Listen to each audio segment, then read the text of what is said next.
So I visited Cambodia in the summer of 2023, and despite spending a week there, I just really didn't fall in love with the country as much as I did with Thailand and Vietnam. However, there are many things I wish I knew before visiting, so I thought I'd make a video of the 9 things that I wish I knew before visiting Cambodia. Tip number 1, do not take the bus between Siem Reap and Bangkok in either direction. This is a pretty straightforward one for me. I'd just fly next time. The bus you have to take during the day as the Cambodian government closed the border at night, and it was probably one of the most chaotic borders I've ever crossed by land. We spent 3 hours in a tiny room with hundreds of tourists with no access to any water, food or toilets, and it really wasn't a pleasant experience. I might go as far as saying it was the worst in our 2 months in Southeast Asia. So avoid the bus and just fly. I know backpackers it's a little bit more expensive, but trust me, you don't want to waste the day. Siem Reap are also building a new airport, so hopefully that might reduce the prices of the flights in future.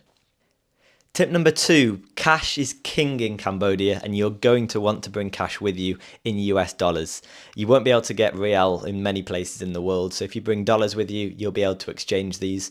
The reasons why I say don't use the ATMs is because it charges $5 every time you want to get cash out, which is fine if you're traveling with a big group of people, but there is also a maximum amount you can take out. So it does rack up.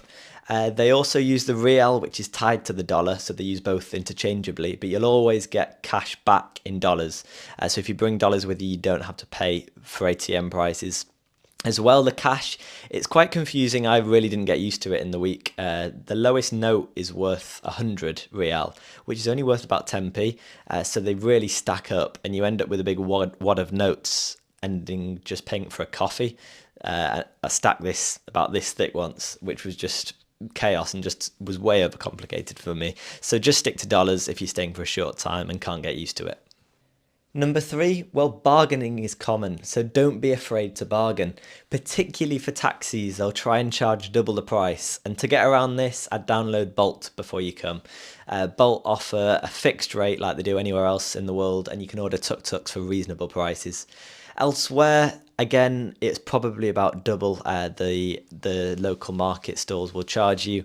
I know for a tourist you're going to pay more for a local anyway, but nobody likes being scammed. But don't be afraid to bargain, it's part of their culture. Tip number 4 is to spend as little time in Phnom Penh, the capital, as possible, and instead spend longer in Battambang, Koh Rong by the sea, or in Siem Reap with Angkor Wat.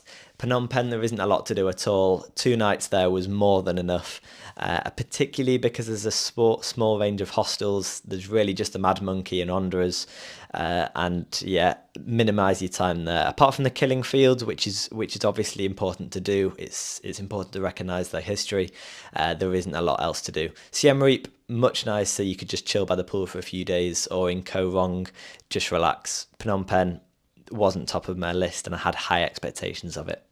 Tip number 5 is to avoid visiting the floating village near Siem Reap. All you have to do is type it into TripAdvisor to see loads of examples of people getting scammed or paying ridiculously high prices compared to what it should be.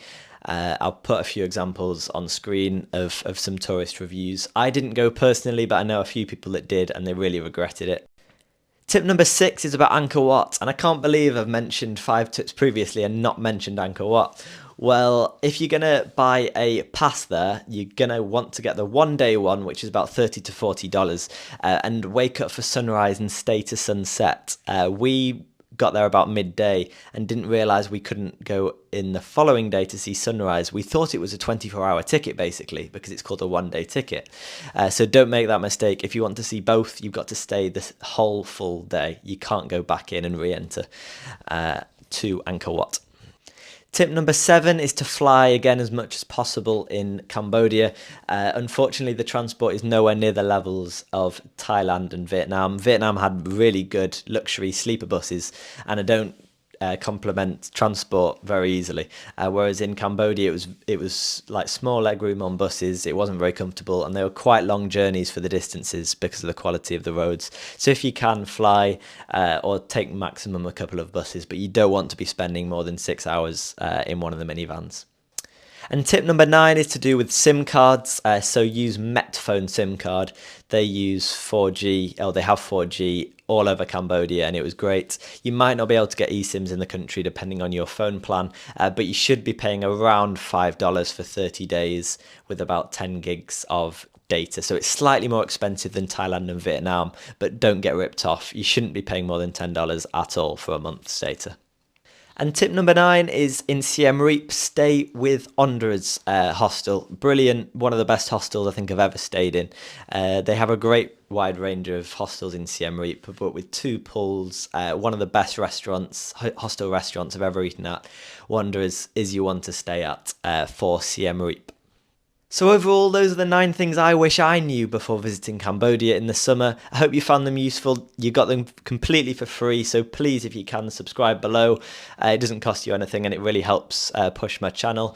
And stay tuned because more of these episodes are going to come from all different countries around the world, and we'll see you in the next one.